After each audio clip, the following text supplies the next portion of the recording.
The Vietnam War did not begin with the thunder of jet engines, the roar of artillery, or the chaotic clashes in the jungles of Southeast Asia. It began instead in whispers, in hotel rooms, embassy back offices, unmarked airfields, humid safe houses hidden behind French colonial shutters. Long before the world knew the word Vietnam as a symbol of conflict, a different kind of war was already underway.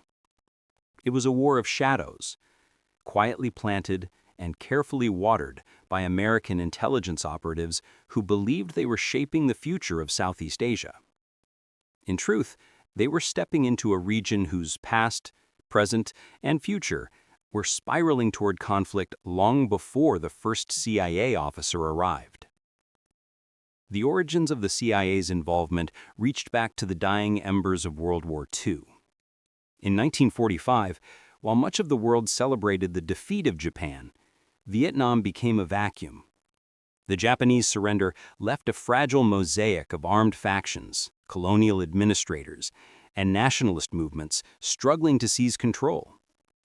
Among them stood the Viet Minh, disciplined, organized, and led by the enigmatic Ho Chi Minh. The Office of Strategic Services, OSS, the CIA's predecessor, made early contact with Ho's fighters, believing that cooperation against Japan might help shape a post-war order friendly to American interests. What they underestimated was the depth of Vietnamese nationalism and the centuries-old resentment of foreign domination. When the CIA was officially created in 1947, Vietnam was still only a footnote in Washington's strategic planning. Europe consumed most of America's attention. The Cold War was freezing over the continent like frost over a battlefield. Yet Southeast Asia, though distant, represented something essential in the emerging conflict between communism and the Western world. Influence, control, ideology, a region of resources and geography too consequential to be ignored. By the early 1950s, as French forces struggled to contain the Viet Minh, American intelligence quietly positioned itself as a player. Not always visible, not always decisive, but always watching. CIA officers arrived posing as diplomats, cultural advisors, agricultural consultants, and aid coordinators. Their real mission was more complex: gather intelligence, identify potential allies, and assess whether the anti-communist factions in Vietnam could survive without direct Western intervention. Many of these early CIA operatives were young, ambitious, and deeply committed to the idea that covert operations could shape world history. They had studied the art of subversion during World War II. Now, they believed, the fight against communism required the same creativity and boldness. Their days were spent mapping Viet Minh troop movements, intercepting radio transmissions, meeting village leaders, and evaluating whether the French could hold their territory.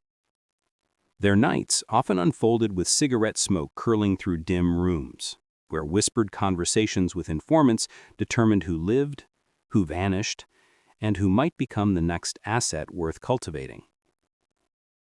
One of the earliest and most influential CIA figures in Vietnam was Colonel Edward Lansdale. Charismatic, eccentric, and fiercely idealistic, Lansdale believed psychological warfare, not brute force, was the key to shaping Vietnam's future. He had already earned a near mythical reputation in the Philippines for helping defeat communist insurgents by blending propaganda, psychological operations, and selective support of local allies. In 1954, he walked into Vietnam with the same conviction. America could win this new struggle by winning hearts and minds before the communists ever took the field. Lansdale was not alone. The CIA built networks quietly, methodically, establishing contacts among political leaders, military officers, businessmen, religious groups, and ethnic minorities. Many Vietnamese welcomed American attention, at least at first. They were desperate for stability after decades of colonial rule and war, and some believed that the United States could help them build a future free from outside domination. But others viewed CIA involvement with suspicion or outright hostility.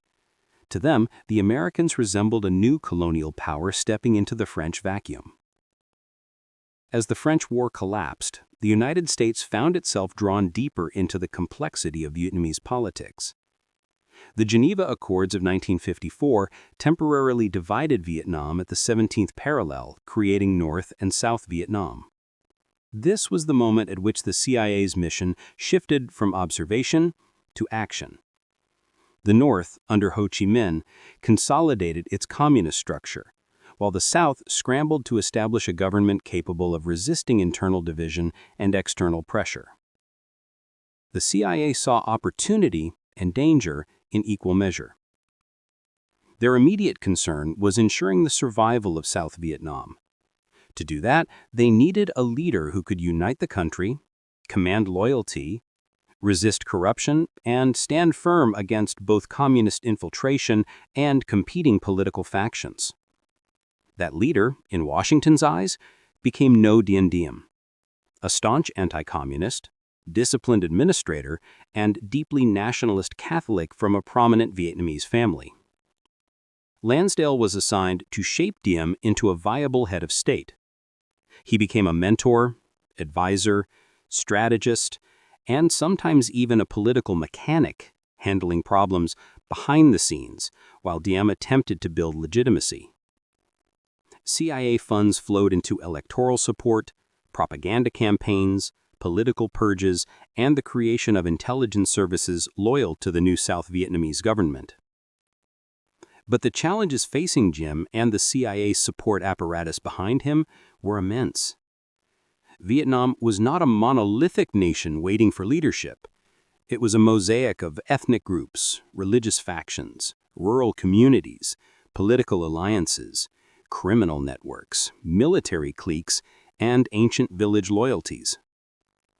The North Vietnamese communists exploited these divisions with precision, sending trained cadres south to establish guerrilla cells, recruit sympathizers, and undermine Diem's fragile authority.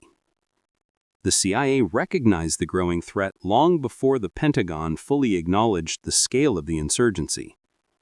Its operatives warned Washington of a coordinated communist strategy to infiltrate villages, infiltrate labor unions, co-opt religious groups, and gradually erode confidence in the South Vietnamese government. In response, the agency began designing counterinsurgency initiatives, programs that combined psychological warfare, intelligence gathering, and targeted operations against suspected Viet Cong organizers. One of these early initiatives, conceived with Lansdale's guidance, involved relocating nearly 1 million northern refugees, mostly Catholics, into the South. The goal was strategic as much as humanitarian: create loyal communities that would resist communist influence. Posters, radio broadcasts, and rumors carefully seeded by CIA psychological operatives encouraged migration by suggesting divine signs, political instability in the North, and even fabricated stories of religious oppression. This was the nature of the Shadow War, not always physical, often psychological, and always layered with both strategic vision and unintended consequences. As the 1950s closed, the agency expanded its paramilitary efforts. Small teams of CIA-trained South Vietnamese commandos infiltrated the North to conduct sabotage, gather intelligence, and test communist defenses. These missions were extraordinarily dangerous. Many commandos never returned. Some were captured, some defected, and some simply disappeared into the countryside. But for the CIA, these early operations revealed both the vulnerabilities and resilience of North Vietnam's security apparatus. Meanwhile, the Viet Cong insurgency in the South grew bolder and more organized. The CIA, often working independently of the U.S. military, attempted to build networks of informants across rural provinces. They trained village militias, funded clandestine agents, and deployed new surveillance techniques.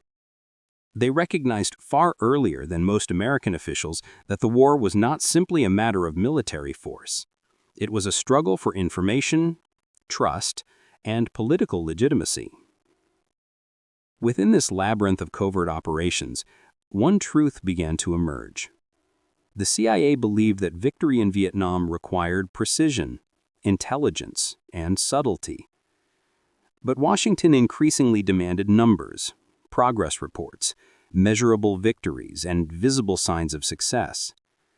The pressure to produce results pushed covert missions further into risk, further into ambiguity, and further into operations where the line between ally and enemy grew dangerously thin. By the early 1960s, the shadow war had fully matured. CIA safe houses filled with maps, radios, and surveillance reports. Black Ops teams rotated through remote. The Central Highlands of Vietnam unfolded before the U.S. forces like a riddle written in shades of green. Dense bamboo thickets, towering dipterocarp trees, and sloping ridgelines that vanished into monsoon clouds.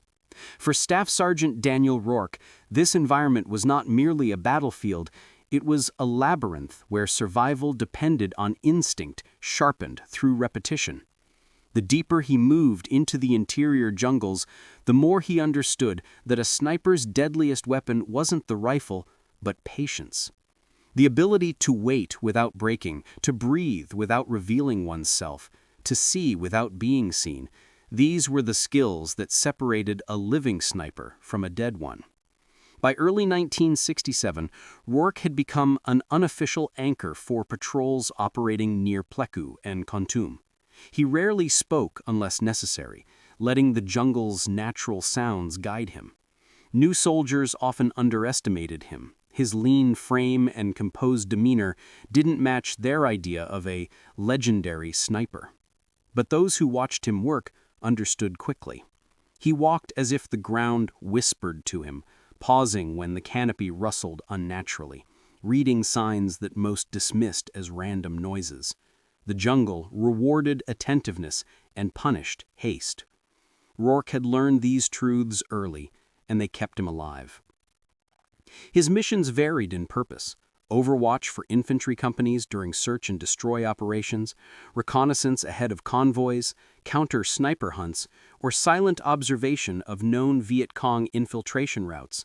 But regardless of the objective, his method remained constant: enter quietly, observe deeply, strike only when necessary. The greatest snipers in war were those who rarely fired their weapons because each shot risked revealing their position. Rourke understood this intimately. He avoided unnecessary kills and rejected shots that didn't serve a larger strategic purpose. It was during one such operation, a reconnaissance push through territory rumored to be used by NVA movement teams, that Rourke first sensed something different in the jungle. It wasn't a sound or sight, but a pressure on the senses. Snipers often describe this phenomenon as an instinctual awareness of being watched, as though another set of eyes pressed through the vegetation, searching. He couldn't explain it, but he trusted it. He halted his team with a subtle hand gesture, crouching low as he scanned the tree line. The men behind him grumbled quietly until he silenced them with a glare. Only hours later, when another U.S. unit patrolled a similar route and suffered a sniper attack, did his team realize what they had avoided. The shot had been precise: one round, one casualty. Rourke hiked to the site afterward, tracing the bullet's path through leaves and bark. The shooter had taken a high-angle position, nearly 300 meters away, camouflaged perfectly. Rourke recognized the craftsmanship immediately. This was no average Viet Cong marksman. Someone with training, discipline, and exceptional field knowledge had been waiting. Rumors began circulating, whispers among villagers of a sharpshooter they called Con Ma Dung, the Eye of the Jungle. Some insisted the shooter was a woman, others denied it. Some claimed she never missed, others said she fought in absolute silence. Myth blurred with truth, but the precision of the kill Rourke examined suggested something beyond local folklore. This was a trained operator, someone methodical, someone like him. As the weeks progressed, the duel between Rourke and this unseen enemy grew more defined. Patrols guided by Rourke avoided two more potential ambush points where he sensed a sniper presence. Evidence surfaced slowly: a cigarette butt from a northern factory, fresh mud prints shaped too delicately for most male soldiers, and intricate camouflage remnants woven with local foliage patterns uncommon among standard NVA ranks. Every clue narrowed the identity of the phantom sniper, and every near encounter deepened the tension between them. Their first true confrontation happened near a dried-out riverbed flanked by tall elephant grass. Rourke's team had been ordered to secure the area for an incoming engineering unit. As he scanned the higher ridges, a subtle glint flashed from the far opposite hillside, too quick for the untrained eye, but unmistakable to him. He dropped instantly, shouting for his men to get down. A single bullet cracked through the air, slicing the space where he had stood a heartbeat earlier. It was a warning shot, deliberate, precise, and unmistakably confident. She had fired not to kill, but to announce her presence. A message: "I know who you are." Rourke repositioned, crawling through the mud as he searched for a counter-spotting angle. He found it, a faint displacement of cattails, a shadow misaligned with the terrain. He exhaled slowly, but as he aligned his shot, a second realization struck him. She was already gone. She had anticipated his counterattack. Smiling grimly, he lowered his rifle. This duel would not be simple. The encounters intensified through the monsoon season. Heavy rains distorted sound, created false echoes, and masked movements. Rourke adapted by attuning his senses to rhythm, listening for rain interruptions that indicated subtle movement. During one patrol, his instincts saved the team again. A suppressed round cracked through the downpour, hitting a tree only inches from a private's head. Rourke fired back instantly, but the jungle consumed both shots, leaving nothing but shifting shadows behind. The psychological weight of facing an equal grew heavier. Snipers often fought invisible battles, where fear, fatigue, and uncertainty were deadlier than bullets. Rourke found himself studying her patterns more intently, noting her preferred angles, timing, and terrain choices. She favored high ground, but rarely used the same position twice. She tested him with near misses, evaluating his reactions, learning his tendencies. Late in the season, Rourke discovered an abandoned NVA field station concealed beneath an intricate web of brush netting. Inside was a trove of intel, trail maps, weather notes, and sketches. Detailed sketches of valleys and ridges he had used repeatedly for vantage points. Someone had been tracking him. As he studied the notes, the truth solidified. The eye of the jungle knew his habits with the same intensity that he knew hers. They were both locked in a silent, escalating rivalry that neither had chosen, yet both accepted. The monsoon clouds receded slowly as the fighting season intensified across the Central Highlands. Villages that once seemed isolated became strategic crossings, and ridgelines transformed into invisible battlegrounds where unseen forces maneuvered against one another in deadly silence. For Staff Sergeant Daniel Rourke, each day began with the same ritual: cleaning his rifle, checking wind gauges, mapping the previous day's observations, and reviewing the behavior of the sniper he hunted, and who hunted him. The eye of the jungle had evolved from rumor into an opponent whose presence shaped every mission he undertook. Commanders noticed the growing number of sniper-related incidents in their area of operation. U.S. patrols reported unseen shooters targeting point men with surgical precision, often just enough to halt a movement or reroute an operation. These attacks were not random acts of harassment. They were calculated, designed to test American reactions and gather intelligence. Every report pointed toward a coordinated sniper strategy, and Rourke knew whose signature he saw in each pattern. The eye of the jungle was not merely killing soldiers, she was shaping the battlefield. Rourke began to track her with greater intensity. He studied old firing positions, mapped likely escape routes, and interviewed local villagers willing to share information.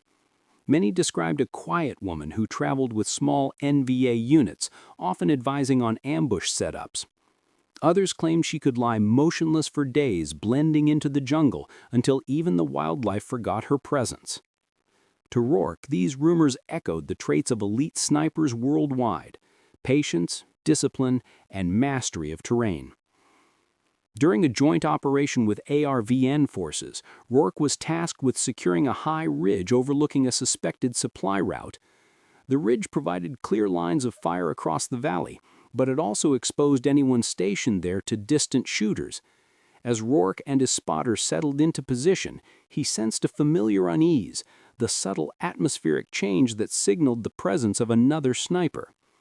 He scanned the opposite hillside, noting suspicious rock formations and unnatural clumps of foliage.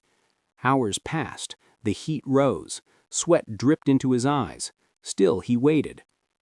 Then a faint movement, barely detectable, a single leaf shifting against the direction of the wind. Rourke steadied his rifle, but just as he prepared to fire, a second movement caught his attention to his left, an alternate position, a decoy. His opponent had anticipated his line of sight, placing a false target to bait him. He exhaled, resisting the trap. Moments later, a suppressed shot whistled past his cheek, grazing the air where he would have moved if he had taken the bait. She had predicted his reaction perfectly. His heartbeat steadied as he adjusted his position. This exchange marked a new level of their duel. She no longer tested him, she challenged him directly. Over the following weeks, Rourke adapted his strategies. He rotated patterns, changed stalking routes, and used environmental disruptions to mask his movements. He favored dawn and dusk when the jungle's color palette shifted, making it easier to detect subtle disturbances in the landscape. He learned to read her tactics more deeply. She shot low when directing troops, high when masking a retreat, and centered when attempting psychological pressure. The turning point came during an operation near an abandoned rubber plantation. Rows of evenly spaced trees created natural firing lanes, perfect for snipers. The plantation had been the site of multiple ambushes, and Rourke suspected the eye of the jungle used it frequently.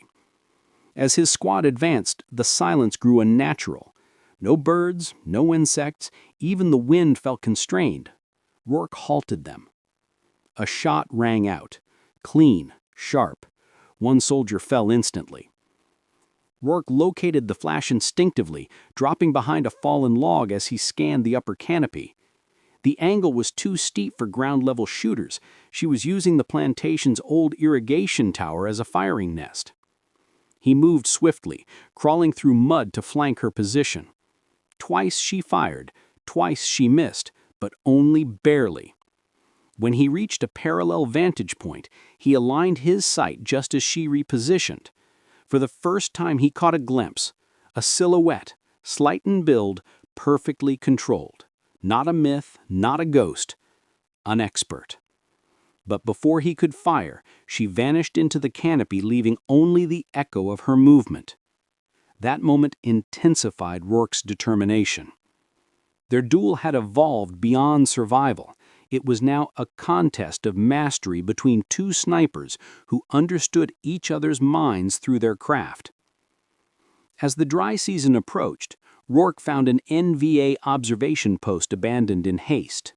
Notes lay scattered, weather calculations, sketches of terrain, and a list of likely U.S. sniper positions. His heart tightened as he flipped through the documents. Many were notes on him, his habits, his favorite concealment spots, his known routes. She had been studying him as intently as he studied her. By the dawn of the 1970s, the CIA's long, complex shadow war in Vietnam stood at a crossroads.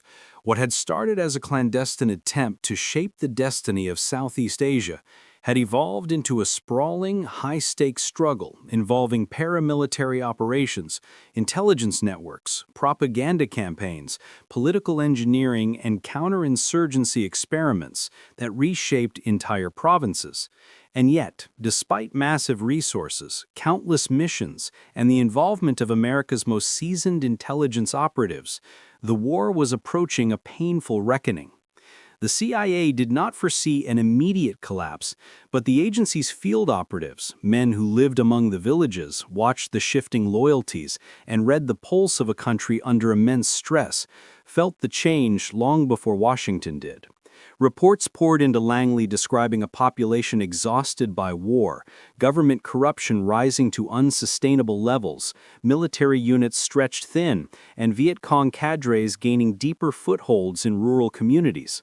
But the most alarming element was something harder to quantify: the erosion of belief. The South Vietnamese government no longer felt inevitable to its own people, and no intelligence agency, no matter how skilled, could compensate for the collapse of legitimacy. As U.S. forces began to withdraw under the policy of Vietnamization, the CIA found itself in a dual role, managing intelligence operations while also working desperately to strengthen South Vietnam's internal security forces. Covert programs such as the Phoenix program, which aimed to dismantle the Viet Cong's political infrastructure, had achieved tactical success but carried heavy moral and political costs. While effective in eliminating many insurgent leaders, it became widely criticized for excesses, abuses, and misidentifications that cost innocent lives. The CIA operatives inside the program felt the pressure intensely. Every mistake, every wrongful arrest, every intelligence failure deepened public resentment, and resentment was the oxygen of insurgency. The agency understood something that many American policymakers resisted. Wars like Vietnam could not be won by technology, firepower, or body counts. They were won, or lost, in the trust of the people. By 1972, the North Vietnamese launched the Easter Offensive, a massive conventional assault that shocked the world. For CIA officers across the country, the offensive confirmed what they had been reporting for years. The North's strategy was accelerating, and South Vietnam's military was far more vulnerable than Washington believed. CIA field stations scrambled to assess the scale of the invasion, intercept communications, and coordinate with ARVN units desperately attempting to hold key terrain. Their intelligence proved crucial to U.S. air support that eventually halted the offensive. But the victory was temporary, a reprieve rather than a turning point. Behind closed doors, CIA analysts warned that the North would try again, stronger and more coordinated. They were right. The Paris Peace Accords of 1973 officially ended direct American involvement, but to CIA veterans in Vietnam, the peace felt like a fragile illusion. Many CIA officers requested extensions or refused reassignment, determined to maintain their networks, protect assets who had risked their lives, and continue supporting the South Vietnamese forces left to stand alone. These operatives knew that thousands of informants, village chiefs, defectors, and clandestine agents would face retribution if the communists prevailed. They also understood that Washington's public declarations of peace did not match the reality unfolding on the ground. Every day, North Vietnamese units continued to probe defenses, rebuild supply lines, and expand their presence in border regions. The Ho Chi Minh Trail flowed with more men, more weapons, more confidence. And the South, stripped of American firepower and plagued by internal fractures, was fraying. Inside CIA safehouses in Saigon, officers met with their most trusted assets, urging them to prepare contingency plans. Some assets cried as they asked whether the Americans would leave. Others expressed anger, insisting that promises had been made. A few quietly severed ties, sensing the winds shifting, but many, driven by loyalty or fear of communist rule, continued feeding intelligence even as their world grew increasingly unstable. The CIA's logistics officers faced a darker problem: what to do with classified files. The Vietnam War had generated mountains of intelligence, names of informants, coded communications, infiltration maps, lists of collaborators, psychological profiles, and operational plans. If seized by the North Vietnamese, these files would condemn thousands to torture or execution. Burning was too slow. Shredding was too deliberate. In the final months, CIA black sites, annexes, and secure offices conducted frantic destruction operations, feeding entire filing cabinets into improvised furnaces. Still, not everything could be destroyed in time. The CIA's last year in Vietnam was defined by impossible decisions. Agents debated which assets to evacuate, who could be hidden, and who would be abandoned. Many Vietnamese who had served bravely alongside American forces believed their loyalty guaranteed rescue. But the CIA's evacuation lists were brutally limited. Some actors went rogue, forging documents and smuggling families through back entrances of evacuation points. Others broke down, overwhelmed by guilt and the knowledge that time was running out. In March 1975, the North Vietnamese launched the final offensive. The scale of the assault shattered any illusions of lasting peace. Entire ARVN divisions collapsed under pressure. Provinces fell in days, then hours. CIA agents embedded in the Central Highlands sent urgent messages describing panicked retreats, abandoned command posts, and rampant disinformation spreading among South Vietnamese units. Many ARVN officers fled or surrendered. Others fought bravely until their ammunition ran out. As the North swept southward, CIA bases in Da Nang, Hue, and Nha Trang began emergency evacuations, often under fire. Valuable assets were lost in the chaos. Some were left behind by U.S. personnel who had no time, no space, or no orders to save them. CIA officers described these moments as the most painful of their careers, standing on a tarmac, watching desperate allies run toward a departing plane, unable to reach it. By April, only Saigon remained. The CIA station in Saigon, once one of the largest in the world, became the nerve center of the evacuation effort. Phones rang non-stop, radios crackled with distress calls, helicopters thundered overhead. Streets outside the U.S. Embassy swelled with desperate crowds. CIA paramilitary teams roamed the city in unmarked vehicles, retrieving key assets and delivering them to extraction points. Some missions succeeded by minutes, others failed by circumstances no one could control. As the North Vietnamese encircled Saigon, CIA officers carried out their final acts of the war. They destroyed remaining equipment, burned codebooks, smashed encryption machines, and evacuated their last Vietnamese allies. Many operatives wept openly as they shepherded families onto helicopters, knowing each flight might be the last. On April 30, 1975, North Vietnamese tanks smashed through the gates of the presidential palace. The war was over.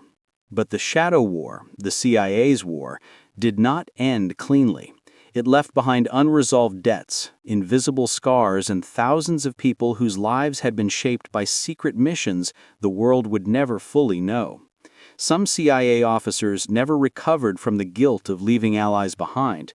Others felt the war had been unwinnable long before the first Marines set foot in Vietnam. A few believed that, had they been allowed to run the conflict on intelligence principles rather than military metrics, the outcome might have been different. But regardless of individual beliefs, one truth became clear. The CIA's secret war had been a crucible of innovation, ambition, misjudgment, sacrifice, and tragedy. It exposed the limits of covert power and the consequences of trying to engineer political destiny in a land shaped by centuries of struggle. The fall of Saigon was the end of an era, but the lessons of the Shadow War, its successes, its failures, and its moral complexities would echo through every covert operation the CIA undertook in the decades that followed. Vietnam was not just a battlefield, it was a warning. A lesson written in fire, secrecy, and the voices of thousands who lived and died in the gray zone between war and peace.